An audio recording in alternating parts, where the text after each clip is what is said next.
Had to file a case in Eldoret High Court, where the hospital is based.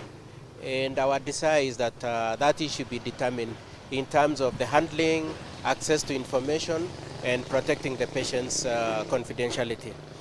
And so even in submitting the documents today, we have given out the documents on that understanding, on the understanding that the committee will be very delicate in how they handle the documents until the court tells us how the documents are to be handled to secure the confidentiality of the patients. The case has been filed by Mediheal on behalf of the patients who are their customers, or otherwise their patients. So it's been filed by Mediheal on behalf of the patients.